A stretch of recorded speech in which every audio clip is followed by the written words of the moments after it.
روشنی تو بے شک فیصلے کا دن ایک مقرر وقت ہے، جس روز سور میں پھونک مار دی جائے گی، تم فوج در فوج نکل آؤ گے اور آسمان کھول دیا جائے گا حتیٰ کہ وہ دروازے ہی دروازے بن کر رہ جائے گا، اور پہاڑ چلائے جائیں گے یہاں تک کہ وہ سراب ہو جائیں گے۔ در حقیقت جہنم ایک گھات ہے، سرکشوں کا ٹھکانہ ہے، جس میں وہ مدتوں پڑے رہیں گے۔ اس کے اندر کسی ٹھنڈک اور پینے کے قابل چیز کا مزہ وہ نہ چکیں گے، کچھ ملے گا تو بس گرم پانی اور زخموں کا دھون۔ ان کے کرتوتوں کا بھرپور بدلہ، وہ کسی حساب کی توقع نہ رکھتے تھے، ہماری آیات کو انہوں نے بالکل جھٹلا دیا تھا، اور حال یہ تھا کہ ہم نے ہر چیز گن گن کر رکھی تھی۔ اب چکو مزہ، ہم تمہارے لیے عذاب کے سوا کسی چیز میں اضافہ نہیں کریں گے۔ نبا کے معنی انہیں دوسری آیت ان النبأ العظیم اس سورہ کا نام قرار دیا گیا۔ نبا کے معنی قیامت اور آخرت کی خبر ہے۔ یہ مکہ معظمہ کے ابتدائی دور میں نازل ہوئیں۔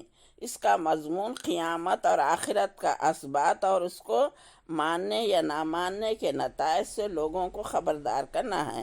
یہاں پر پورے زور کے ساتھ فرمایا گیا، فیصلے کا دن یقیناً اپنے مقرر وقت پر آ کر رہے گا۔ سور میں پھونک مارنے کی دیر ہے، وہ سب کچھ ہوگا جس کی تمہیں خبر دی جا رہی ہے۔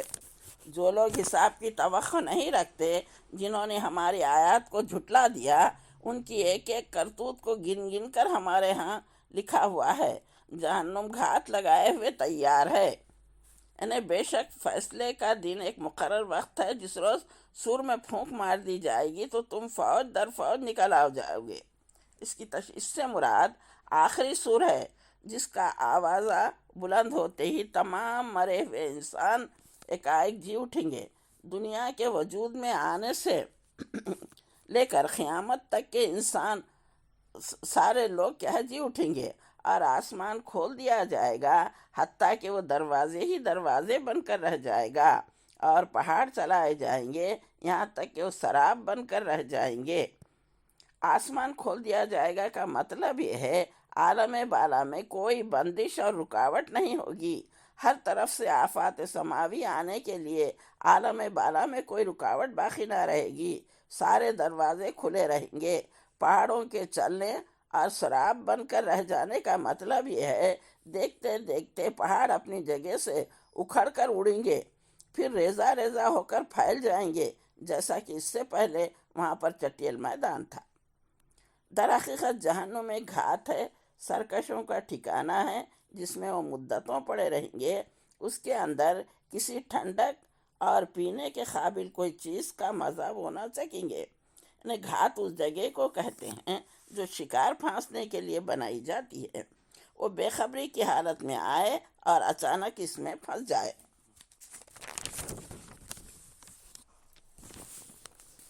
خدا کے باغی اس سے بے خوف ہو کر دنیا میں یہ سمجھتے ہوئے اچھل کود کرتے پھر رہے ہیں خدا کی خدائی ان کے لیے کھلی آماج گاہ ہے اور یہاں کوئی نہیں پکڑے گا، لیکن جہنم ان باغیوں کے لیے ایسی چھپی ہوئی گھات ہے جس میں ایک پھنسیں گے، بس پھنس کر ہی رہ جائیں گے۔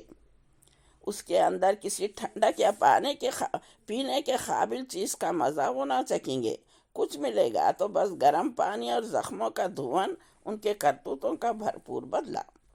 جہنم میں کوئی ٹھنڈی چیز نہیں ملے گی، وہاں پر کھولتا ہوا پانی، بدبودار خون اور پینے کے لیے دیا جائے گا، کیونکہ دنیا میں مہلت ملی تھی، لیکن وہ لوگ اللہ کو نہ مان کر آخرت کے منکر رہے، رسولوں کو جھٹلایا، منمانی زندگی گزاری اور یہ سمجھے کہ انسان مرنے کے بعد مٹی میں مل جاتا ہے، لیکن وہاں پر اس کے برخلاف ہوگا، ایک ایک جرم کی سزا چن چن کر دی جائے گی۔ ان کے کرتوتوں کا بھرپور بدلہ، وہ کسی حساب کی توقع نہ رکھتے تھے اور ہماری آیات کو انہوں نے بالکل جھٹلا دیا تھا، اور حال یہ تھا کہ ہم نے ہر چیز گن گن کر رکھی تھی۔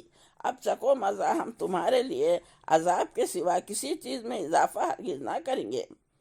کافر دنیا کو ہی سب کچھ سمجھ لیے تھے، یہاں پر اللہ کی منع کی ہوئی ہر چیز کو اپنا کر غرور میں مبتلا ہو گئے، نہ اللہ پر ایمان، نہ رسول پر، نہ قیامت کے دن پر۔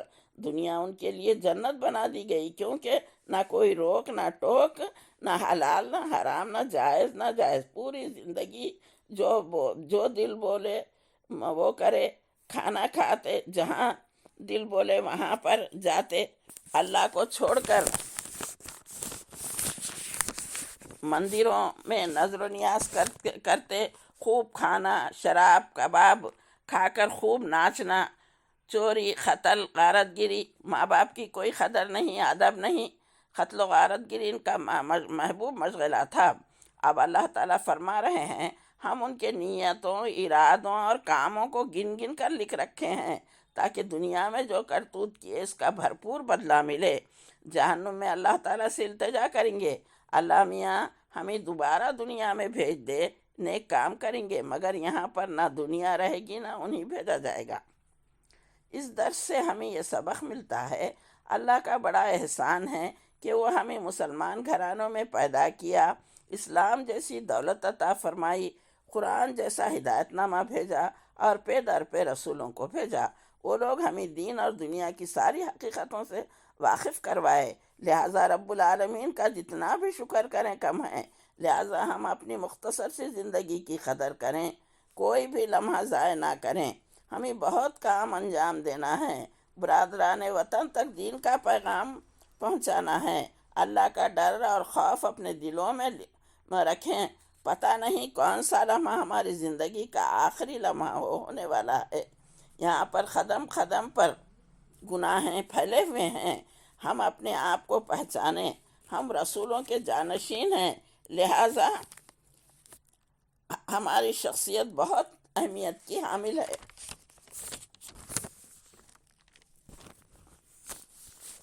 قدم قدم پر اللہ کی رضا کو دیکھیں، حضور صلی اللہ علیہ وسلم کی سنت کو دیکھ کر بہت ہی انہماک سے زندگی بسر کریں اور دین کے پھیلانے میں اپنی زندگی کا بڑا حصہ لگا دیں۔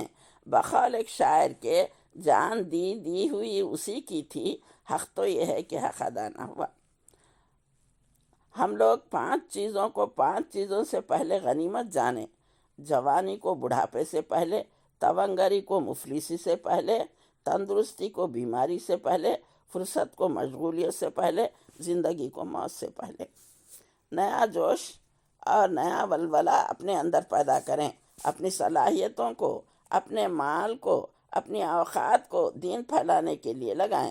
ہم دین کی خدمت کرتے ہوئے اللہ کے پاس لبیک کہہ کر چلے جائیں گے تو اللہ تعالیٰ ہمارا قدردان ہے، وہ ہمیں ایسی جنتوں میں داخل کرے گا جس کے نیچے نہریں بہہ رہی ہیں، لذیذ کھانے، لذیذ میوے، ساری چیزیں ملیں گی، اور پھر اللہ کا دیدار بھی نصیب ہوگا۔ کافروں کی سزاؤں کو اللہ تعالیٰ تفصیل سے بتا رہے ہیں، لہٰذا ہم لوگ سارے گناہ کے کاموں سے بچتے ہوئے اللہ کے رضا کے کام کریں۔ اس میں کس میں تبارک الذی میں فرمایا جا رہا ہے، الذی خلق، سورہ ملک میں، خلق الموت والحیات لیبلوکم ایکم احسن عملا، یعنی ہم نے ہی زندگی اور موت کو ایجاد کیا تاکہ تم کو آزما کر دیکھے کہ کون نیک عمل کرتا ہے۔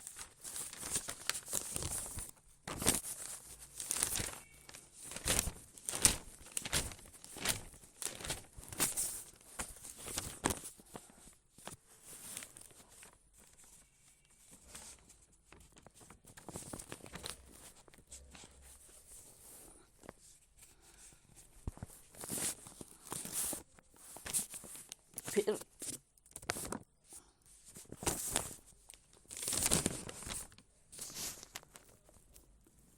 وآخر دعوانا ان الحمدللہ رب العالمین۔ اللہ تعالیٰ سے دعا ہے پروردگار ہم سب کو دوزخ جیسے برے ٹھکانے سے بچا دے، جنت الفردوس میں جگہ عطا فرما۔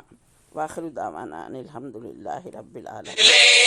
ہمیں ساجہاں دوستوں ہو گرا ہے عمل پر اما دوستوں